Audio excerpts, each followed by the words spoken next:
Like, hey friends, Rob Phoenix Power Guy here. Hope you're all doing well. It is Saturday, June 7th. It is about 9:30 p.m. Today was a great day. I had my class. Uh, Everybody came here, which was totally new, totally different. And what was really, really awesome about it is I had two people from Pennsylvania. One was my son, he lives with me. The other one was my friend Mike, who's very local, just a couple miles away. And then the other four.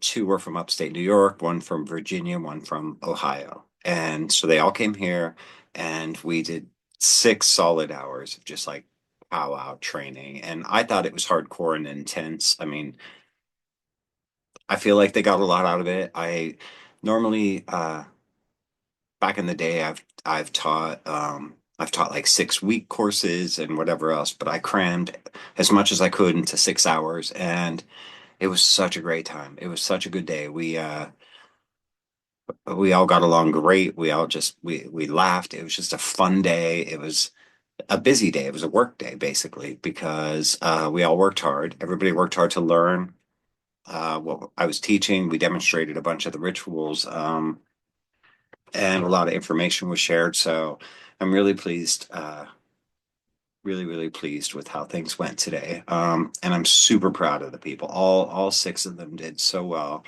They were all very interested in the topic. They all had very good motivations for learning it and such, and they were all receptive to it. So I'm hoping that some of them go on to become powwowers.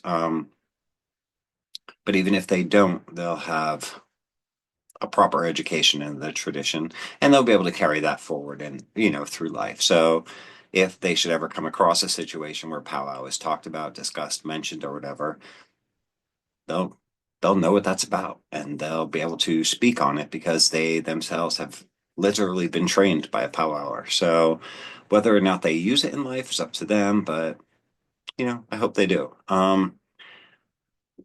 But what was one interesting thing that came out of it? I mean, many did. These are like long-lasting lifetime friendships and such.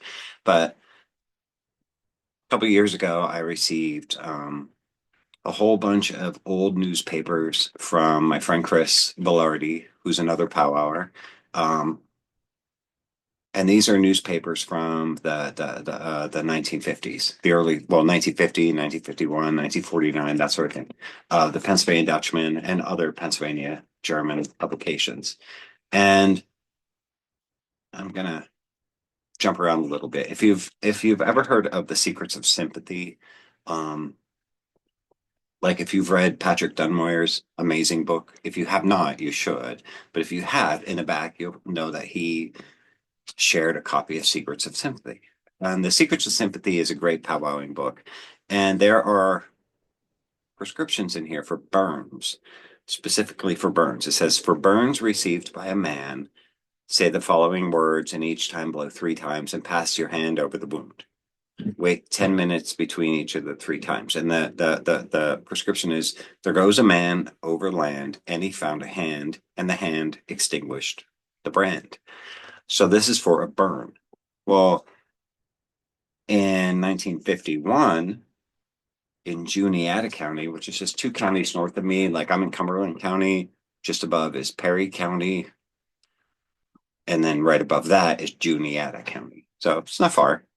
Um, Alfred Shoemaker went to Juniata County to interview a woman named Kate Merkel, and she was a powwower. So she presented him with, forgive me, this newspaper tears every time I try to open the pages. The article is called Some Powwow Formulas from Juniata County by Alfred Shoemaker, October 15th, 1951. I don't know if you can see that.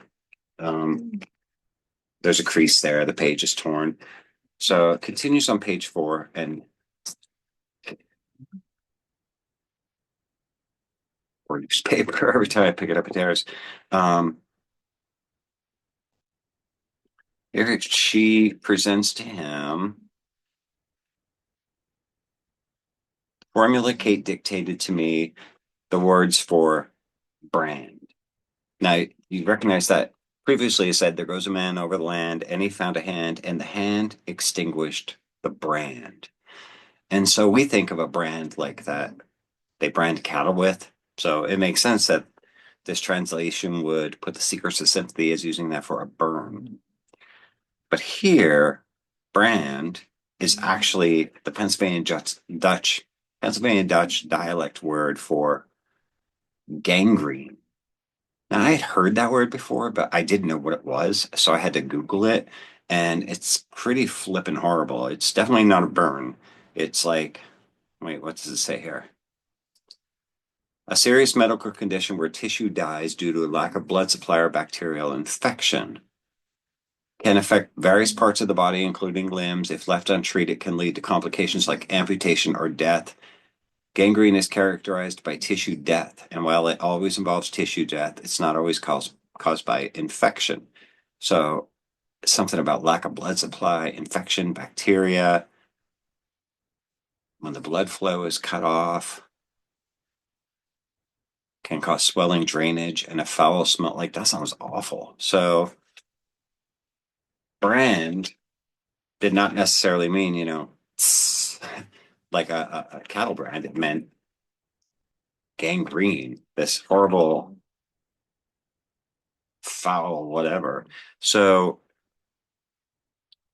her recipe for gangrene was a man goes over the land and has a snow white hand. With this snow white hand, I take away your brand. Brand meaning gangrene. So it's interesting because this discussion came up today that some powwow charms are flexible, that you can take out whatever what excuse me whatever illness is mentioned, like in a long lost friend or whatever illness is specifically mentioned, you can pluck that out and in its place put a different illness. So, like for if it's for coughs or flus or something, you can take that out and put like anxiety, place something else in there, or upset stomach or whatever. Here's another one. This one I recognize is one for bruises. Bruise thou shalt not sweat. Bruise thou shalt not heat. Bruise thou shalt not swell. Bruise thou shalt not run. No more than the Virgin Mary shall bring forth their son. Well, in here she says, um,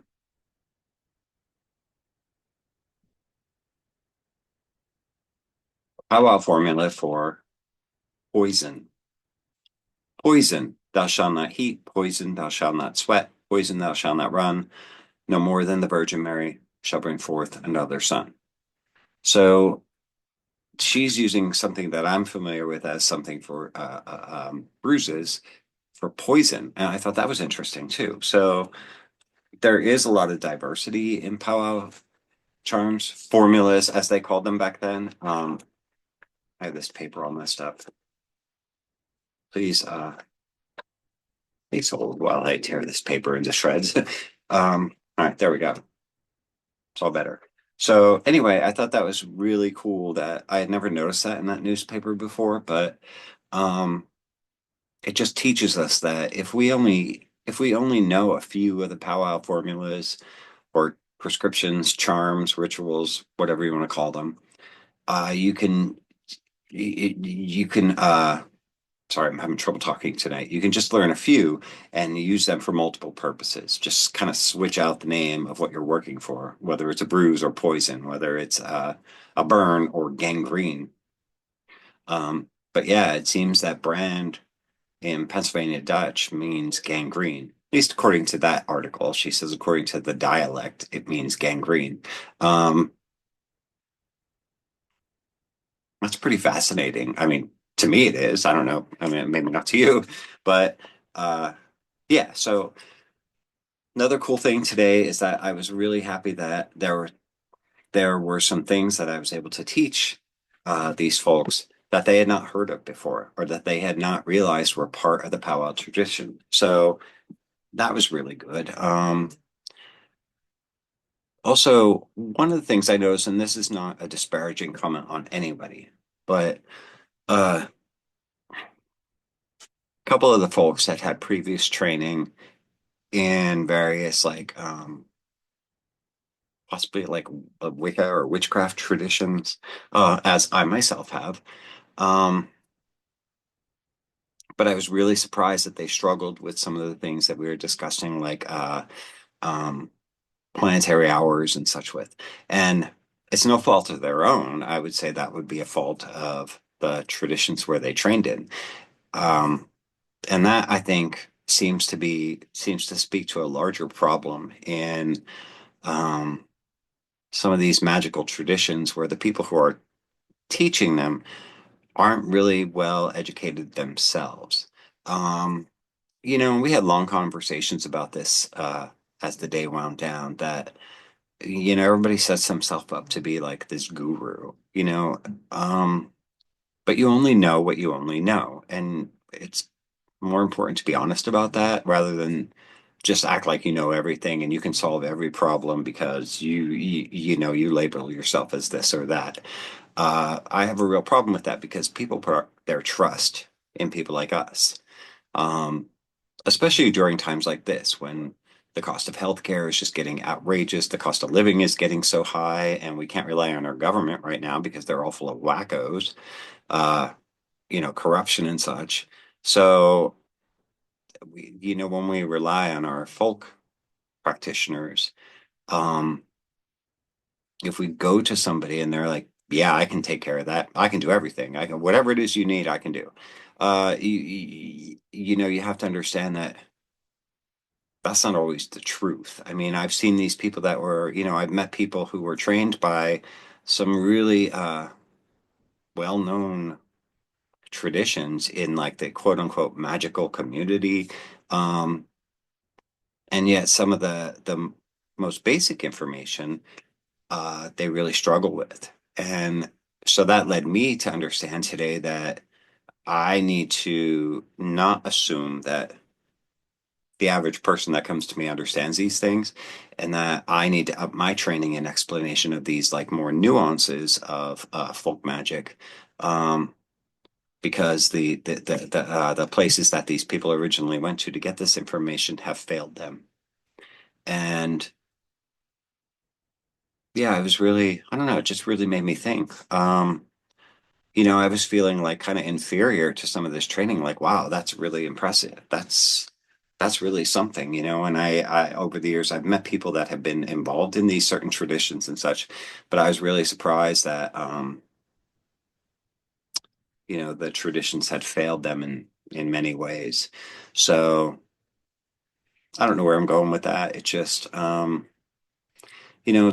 not just because somebody follows a specific tradition does not mean they're like the master and guru of it. Does not mean they have all the answers. Nor should they be expected to have the answers unless they tell you they do. Like, I know everything. I can do everything. No matter what you need, I can do that. I can solve that problem. Well, then, okay, but then if you're not teaching your people um, the right things, that reflects poorly on you. So I'm just kind of looking at some of them witchcraft traditions out there. Check yourself. You make sure your people understand, some of the basics that will help them with their, going forward with their folk magic studies and practices and such. Um, I don't know. I was just really, it just really surprised me today.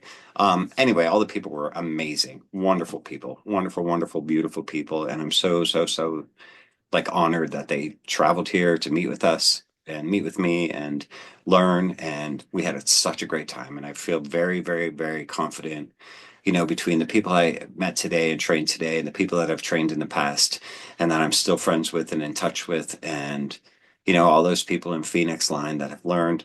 Um, I feel very good about the future of powwowing just because uh, there Phoenix Line is really like such great people. And I've been so blessed to have made so many amazing friends.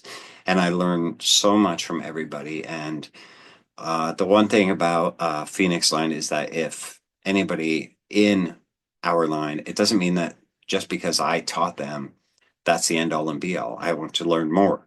And so I have a lot of folks in the, I guess, group or kind of a group share information with me that I did not know. And that's fascinating. I love that. I love to keep learning and such. And I don't know everything, nor do I pretend to. But you could be sure that if I'm going to train somebody, I'm going to be damn sure they know what they're talking about. And they're going to understand the nuances of how to work the tradition, how to do the work, and um, how to be successful with it. So anyway, I'm just babbling at this point, but really interesting about the variations in charms and such. And a really great day for meeting some new powwowers and having a hand to, having a role to play and helping them find themselves as powwowers if they choose to go that route. Some people come, they just want to know what is powwow and how do you do powwow. All right, cool. Thanks for the information. On with my life. Um, but others are really like embracing it. And I'm talking too much. My throat's dry. So I got way too much sun today. I know you can't tell it because I'm just as white as a ghost, but maybe can you see the ghost versus sun? Anyway, so I had a lot of sun. I'm actually kind of exhausted. I'm wiped out. Just like talking for 6 hours to a group of people outside in the heat. It was blazing hot. It started off rainy, and we just kept saying, it's going to stop, it's going to stop. And it stopped. Then the sun came out, and then it was just like wildly hot. But it was good. So great day. I feel so blessed. I feel like I've made some friends for life today, and Phoenix Line is blessed with more people. Um, so all my Phoenix Line people out there, we have six more people in our, in our ranks, I guess you could say. There's no ranks. I don't like that word. There's no ranks. Everybody's literally the same, equal. Um, so there you go. So shout out to my new friends, and that's it. Enjoy the rest of your Saturday night for whatever's left of it, and tomorrow's Sunday. Rain's coming back. Yay! And that's it. God bless you guys. Love you all very much, and have a great night. And we'll talk again really soon.